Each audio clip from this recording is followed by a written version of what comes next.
Hi, everyone. Welcome back. This is Shanna Trahan at the Trahan Therapy Center. And today I was thinking about a big topic. And I was like, I could go all over the place talking about this topic. But I want to start with, I guess, one day it just dawned on me like a light bulb came, boop, light bulb just came on. And it hit me that a lot of times we as people just get disappointed by people because we have expectations. Like we have these expectations of other people, like right here, and they never come out of here. And that's a problem. It's very important that if you're having an interaction with someone, if you have a friendship, a relationship, that both parties get to share what they're bringing to the table, what they're hoping for. And their hopes could also be perceived as expectations or what their expectations might be.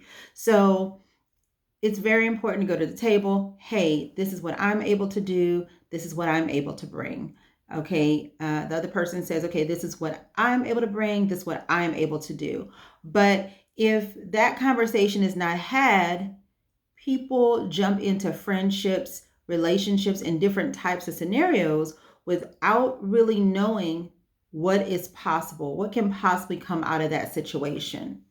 So this is my idea about expectations. So one example is this. A girl and a guy are going to go out on a date for a first time. And the girl is going to go pick up the guy is going to go pick up the girl. It doesn't matter. So person A tells person B, hey, I'll be there at 6:30. And person B is getting ready, but then they're not ready until 6:45. There's a second date that ensues. Person A says, hey, I'll be there to pick you up at 7 o'clock. Person B is not ready till 7:30. And so on and so forth. You get where I'm going with this. So a person is establishing for you a pattern of behavior.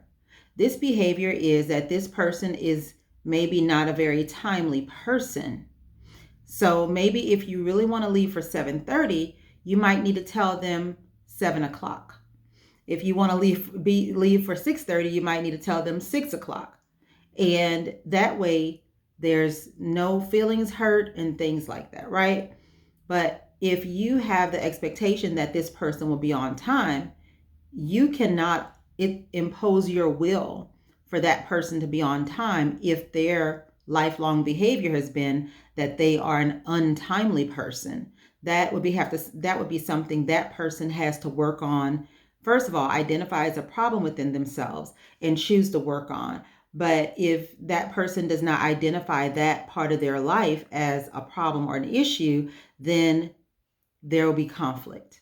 Okay? So when it comes to setting expectations, expectations should not be set by what your own experiences with other people. It should not be set by what you feel like you want in a situation. It should be set by learning the other person, who they are, what they bring to the table, their behaviors, their choices, and their actions.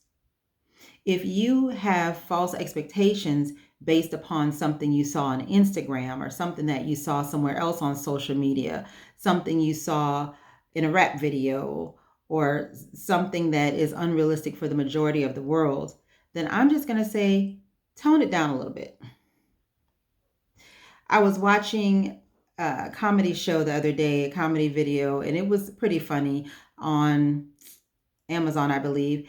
And the comedian said that, in so many words, she said that she wasn't really in her best place at one time. And she said she had made this long list of all the things she wanted in a guy. And she made such a joke about it. I mean, the whole audience was cracking up. So she said she had all these expectations, a long list. And she said she'd be going down the street and she'd see somebody that she had an idea, maybe they met some of the criteria. She said, but because she wasn't in her best place or in her best headspace, that they would just walk on by.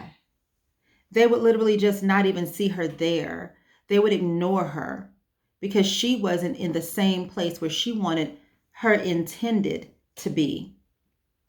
So it doesn't always go this way, but I'll just say this, so if you're out there and you're earning your best, $10 an hour that you can by the hardest, nothing's wrong with that. Honest work, honest pay. Anyway, if you're out there busting your butt, making that $10 an hour, and your goal is to marry someone making $6 million a year, it's happened, don't get me wrong, but the question is, how often has it happened?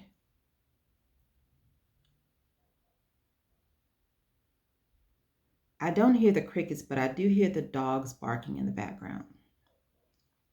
So I just want you to think about expectations. Should a guy or a girl, a woman or a man, be setting their sights way above their income means, way above their academic prowess, way above their extended academic excellence? So somebody with a 10th grade education marrying somebody with a PhD, for example. I don't have a limited purview. I'm just asking, should a person not be trying to be with and date someone that they're equal to?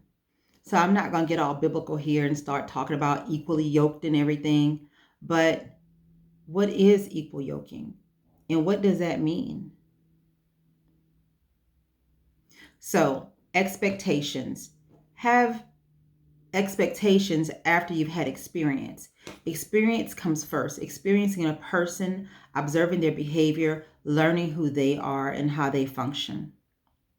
That is the most important thing. And after you've learned about them, then you can begin to set expectations based upon what they've displayed and taught you about themselves.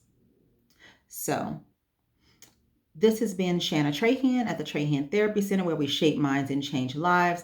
Hoping that you'll go today to Trahan Therapy Houston /shop and look at some of the inspirational items we have in our select collection today. If you have any ideas or suggestions, let me know. Anyway, until then, make it a great day. Many blessings now.